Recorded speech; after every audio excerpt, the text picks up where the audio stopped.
자, 반갑습니다. 한바닥 한국사입니다. 오늘 배울 내용은 중3 역사 41강 대한민국 정부 수립과 관련해서 한바닥에 정리하는 시간을 가지도록 하겠습니다. 시기적으로는 이제 1940년대 초부터 우리나라가 정부가 수립되어 가는 과정을 한번 정리를 해보도록 할 건데, 1940년대 초에 이르게 되면 어느 정도 일본의 패망이 예상되게 됩니다.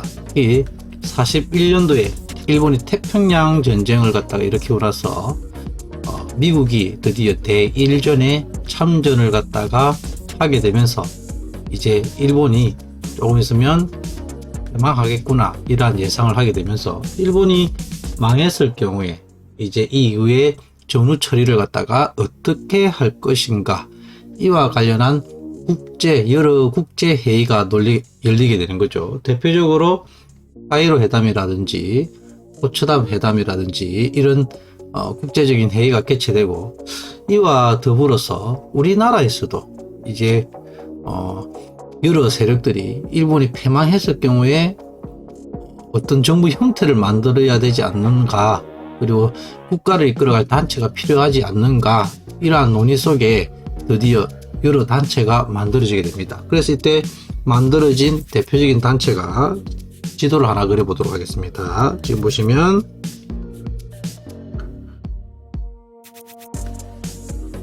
그게 원래 계속해서 활동했던, 중국 관내에서 활동했던 대표적인 단체가 있죠. 바로 대한민국 임시정부라는 단체가 있고, 대한민국 임시정부라는 단체가 인구라는 분에 의해서 운영이 되고 있었던 거죠. 대표적으로 어떤 세력이냐, 민족주의 계열의 대표적인 이런 단체가 활동을 하고 있었고, 이에 비해서 중국 하북 지역에, 그러니까 중국 북쪽 지역에는 사회주의 계열의 대표적인 단체가 또 조직이 되게 됩니다. 그 대표적인 단체의 이름이 조선 독립동맹이라는 단체가 김두봉이라는 분에 의해 가지고 조직이 되어 활동을 하게 되는데, 이 단체는 대표적인 사회주의 단체가 되겠습니다.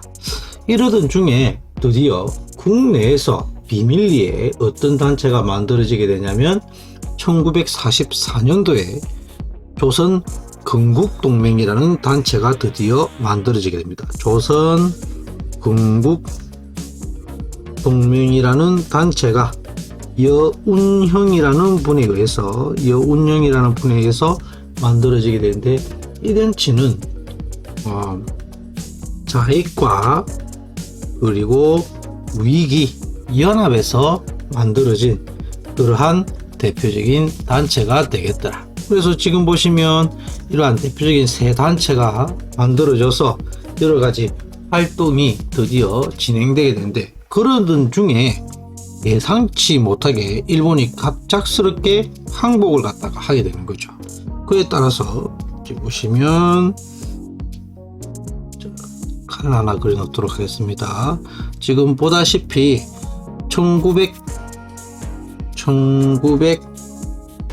다시 찍겠습니다.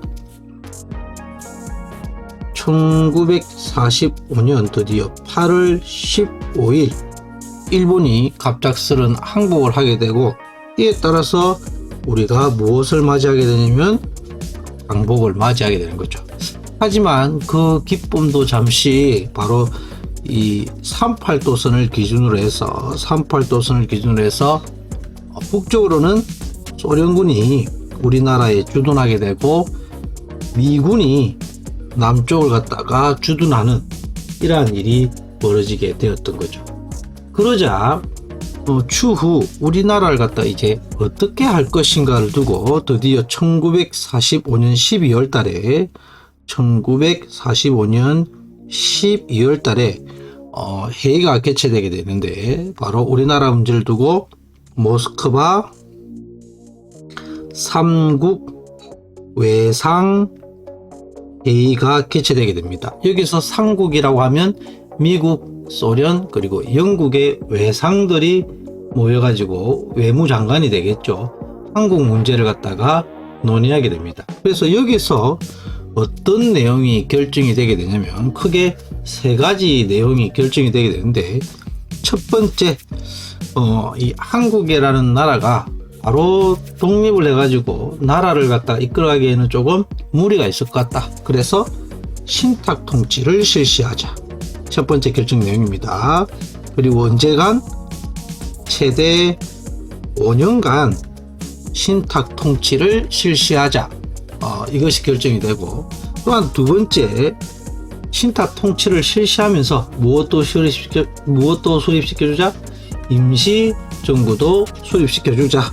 임시 민주 정부를 갖다가 수립시켜주자. 이런 내용이 결정이 되고, 또한 임시 민주 정부를 갖다가 이끌어갈 기구를 갖다가 만들기 위해서 미소 공동위원회란 것이 설치가 되어 추후 임시민주정부를 갖다 수립하기 위한 기구를 갖다가 만들게 되었던 거죠. 그래서 크게 세 가지 내용이 모스크바 3국 외상회의에서 결정이 됩니다. 신탁 통치를 최대 5년간 실시하고, 또한 추후 임시정부를 갖다가 수립해서 임시민주정부를 갖다가 수립해서 독자적인 국가를 갖다 이끌어갈 수 있게끔 만들어주자. 그리고 이 임시정부 수립을 위해서 미소 공동위원회라는 것을 설치해서 이 임시정부를 이끌어갈 이러한 기반 시설을 마련하자. 이렇게 결정이 되었던 거죠. 그런데 이 결정이 나고 나서 다음날 동아일보라는 곳에서 오보 사건이 발생을 하게 됩니다. 즉 신탁 통치가 결정이 되었는데 20년간 우리나라를 갖다가 신탁 통치를 하기로 하였다.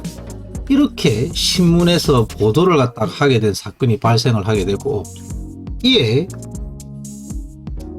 국내에서는 뭐 자익은 우익은 할 거 없이 무슨 운동이 펼쳐지게 되냐면, 자익이건 우익은 상관없이 바로 이 반탁 운동이란 것이 펼쳐지게 됩니다. 반탁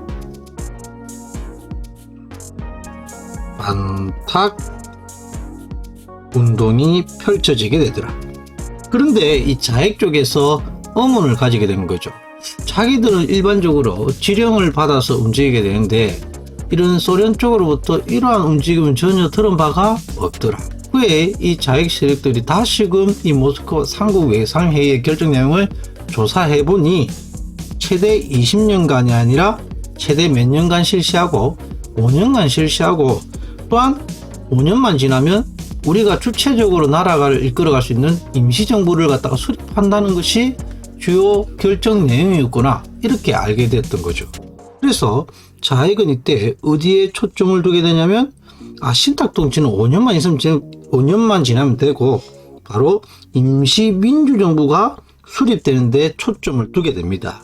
그에 따라서 자익은 원래 초기에는 반탁 운동을 펼쳤다가 무슨 운동으로 이제 바뀌게 되냐면 찬탁 운동으로 변화되게 됩니다. 그러니까 자익은 초반에는 반탁 운동을 펼쳤다가 찬탁으로 바뀌게 되었던 거죠.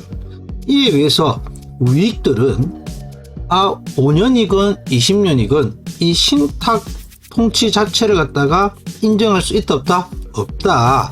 그래서 끝까지 무슨 운동을 펼치게 되냐면 바로 이 반탁 운동을 벌이게 되고, 그에 따라서 이 자익 세력들은 찬탁 운동, 우익 세력들은 반탁 운동을 펼치게 되면서, 즉 결과적으로 이 결과가 중요합니다. 결과적으로 국내에서 모스크바 3국 외상회의가 결정된 이후 자익과 그리고 우익의 갈등이 매우 어떻게 되는 심화되는 이러한 결과가 초래되었던 거죠. 그래서 국내에서 계속해서 이제 자익과 우익 간의 그러한 다툼이 치열하게 일어나고 있습니다. 하지만 뭐 미국이나 소련은 국내에서 이런 일이 일어나든 말든 간에 임시정부 수립을 위해서 1946년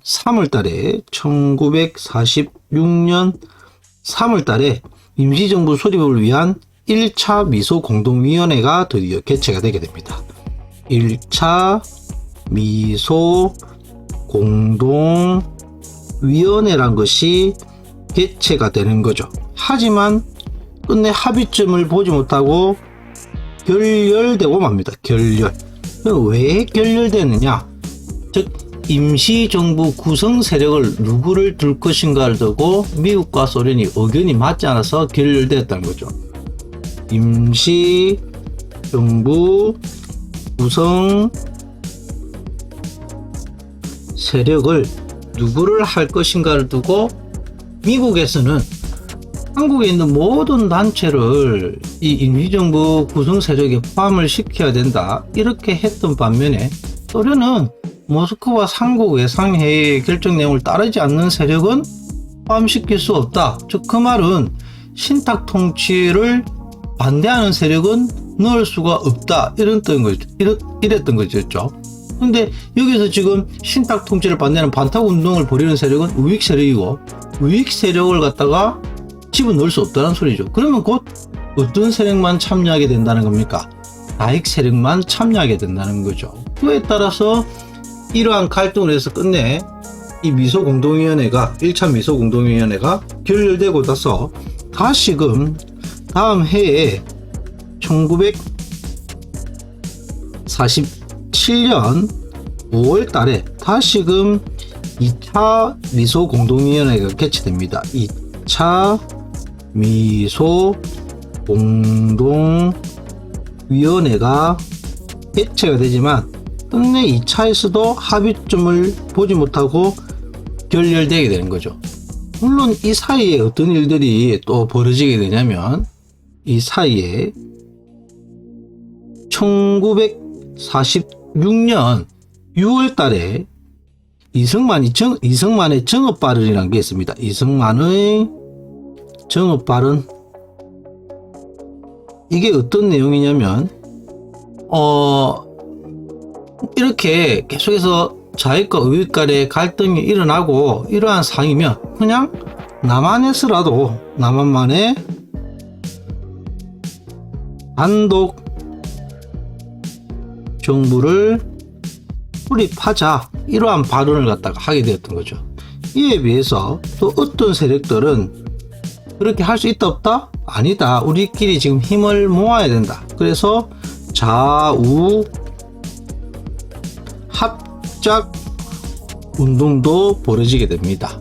그래서 이를 갖다가 벌였던 대표적인 세력들이 중도파들인데 여운형이라든지 그리고 김규식이라든지 이런 세력들이 합작 운동을 갖다가 펼치게 되지만 커다란 성과는 안타깝게도 거두지를 못합니다.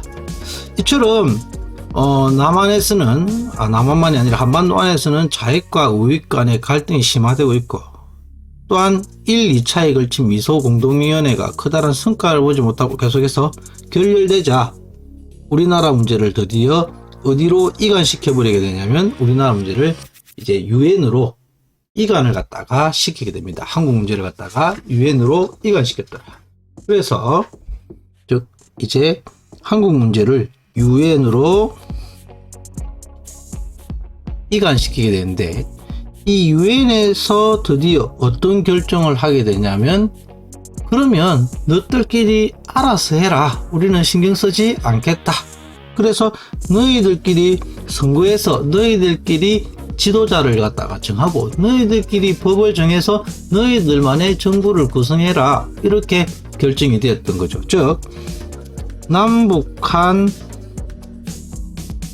총선거를 갖다가 실시해라. 이러한 결정이 떨어지는데 그럼에도 불구하고 이 결정을 갖다가 어디가 거부하느냐? 북한이 이것을 거부를 하게 됩니다. 그럼 북한은 왜 이 결정을 갖다가 거부했느냐? 단순하겠죠. 남한과 북한의 인구수에서 남한이 월등히 앞섰던 겁니다. 그러면 사회주의 계열의 정당이 당선되기 상당히 어려웠겠죠. 그러면 사회주의 입지가 좁아지다 보니까 북한이 이를 갖다가 거부하게 되었고 이후 다시금 우리나라 문제가 끝내 유엔에서 제대로 해결되지 않자 다시금 유엔 보총회라는 곳에서 다시금 우리나라 문제가 논의되게 되는데 여기서 최종적으로 또 어떤 내용이 결정이 되게 되냐면 그러면 여기서만 선거를 해라. 어디서만? 선거가 가능한 지역에서만이라도 그러면 선거를 갖다가 실시를 해라. 이렇게 결정이 됐던 거죠. 이 말은 다시 말하자면 남한만의 단독 선거를 실시를 해라. 이렇게 결정이 되었던 겁니다. 그러자 이에 불복해서 그렇게 할 수 있다 없다? 없다. 그렇게 해서 여기에 대응해서 김구라든지 김규식과 같은 분들이 북한으로 넘어가서 남북 협상을 벌이게 됩니다. 김일성하고 남북 협상을 갖다가 1948년 4월 달에 남북 협상이 이루어지지만 그다란 성과는 거뒀다 거두지 못하였다? 거두지 못하였고, 또한 이러한 일이 일어나고 있던 중에 남한에서는 이 남한만의 단독 선거라든지 남한만의 단독 정부 수립에 반대하는 사건들이 일어나게 되는데, 대표적인 사건으로는 제주 4.3 사건이라든지, 그리고 여수 순천 11구 사건이라든지, 오늘이 10월 19일이죠. 영상을 찍는 날이 지금 10월 19일인데 이런 사건들이 일어나서 엄청난 민간인들이 피해를 갖다가 보게 되더라는 겁니다. 그러던 중에 이렇게 남북 협상이라든지 제주 4.3 사건이라든지 여수 순천 11구 사건이라든지 이런 것들이 벌어지고 있던 중에 드디어 1948년도가 되겠습니다. 몇 년도에? 파란색으로 적도록 하겠습니다. 1948년도에 드디어 5월 10일 남한에서 단독적으로 총선이 이루어지게 됩니다. 총선에서는 누구를 뽑는 선거가 되겠습니까? 총선은 국회의원을 뽑는 선거죠. 대통령을 뽑는 선거가 대선, 국회의원을 뽑는 선거가 총선입니다. 그래서 드디어 이 총선을 통해서 198명의 국회의원이 선출이 되게 됩니다. 그리고 이때는 임기가 초대 국회의원에서는 원래 우리나라 현재 국회의원의 임기는 4년이죠. 그런데 2년 임기에 198명의 국회의원이 선출이 되었던 거죠. 그러면 국회의원을 갖다가 왜 선출합니까? 국회의원의 가장 큰 역할이 뭐죠? 입법기관이죠. 우리나라 최초의 법을 갖다가 제정하기 위해서 국회의원을 갖다 선출했던 거죠. 그래서 이 국회의원들에서 드디어 대헌 헌법이 제정되게 됩니다. 그 날을 갖다가 기념하기 위해서 만든 게 제헌절이죠. 매달 며칠입니까? 바로 7월 17일이 되겠죠. 7월 17일 드디어 제헌 헌법이 제정되게 됩니다. 그리고 이런 헌법을 기초로 해서 우리나라 초대 대통령이 누가? 이승만이 당선되고, 이때는 부통령이라는 제도가 있는데 이때 부통령으로는 이시영이라는 분이 부통령에 당선이 되게 됩니다. 그리고 이를 바탕으로 드디어 국내외에 1948년 8월 15일 드디어 대한민국 정부 수립을 국내외에 드디어 선포를 갖다가 하게 됨으로써 우리나라 대한민국 정부가 수립이 되게 되자, 이에 북한도 드디어 9월 19일 조선 민주주의 인민, 여기 좀 좁은데 밑에다 적겠습니다. 인민공화국을 갖다가 선포하게 됨으로써 드디어 한반도 안에 남한과 북한으로 이렇게 분단이 고착화되게 되었다. 그래서 오늘 내용을 갖다가 보시면 다시 한번 더 정리해 보도록 하겠습니다. 정리를 해보면 1940년대 초에 이르게 되면, 언제 이르게 되면 이때가 1940년대 초가 되겠죠. 일본의 패망이 어느 정도 예상되는 가운데 지금 보시다시피 대표적인 세 단체가 만들어지게 됩니다. 세 단체라 하면은 사회주의 계열의 조선 독립동맹, 그리고 민족주의 계열의 대한민국 임시정부, 그리고 국내에서 가장 대표적인 단체가 하나 만들어지죠. 바로 여운령에서 자익과 우익을 통합한 단체인 조선 군국동맹이라는 단체가 만들어졌더라. 그래서 일본의 패망에 대비를 하고 있던 중에 갑작스럽게 일본이 항복을 하게 되고 우리나라가 강복을 갖다가 맞이하게 되자, 이에 38도선을 기준으로 해서 남쪽으로는 미군과 북쪽으로 소련군이 점령을 갖다가 하게 되었던 거죠. 이에 1945년 12월 우리나라 문제를 갖다가 이제 어떻게 할 것인가를 두고 드디어 회의가 열리게 되는데, 그 회의가 너무나도 유명한 모스크바 삼국 회상회의가 열리게 되고, 여기서 세 가지 내용이 결정이 되었다는 겁니다. 뭐가? 하나가 첫 번째, 최대 5년간 신탁 통치를 실시를 하겠다. 그리고 임시민주정부를 수립시켜 주겠다. 그리고 임시민주정부 수립을 위한 미소 공동위원회를 갖다가 설치하겠다. 하지만 이러한 소식이 국내에 전해지자 자익은 초기에 반탁운동을 전개했으나 찬탁운동으로 전향하게 되고, 우익은 계속해서 반탁운동을 펼치게 됨으로써 결과적으로 자익과 우익의 갈등이 심화되는 이러한 결과를 초래했다는 겁니다.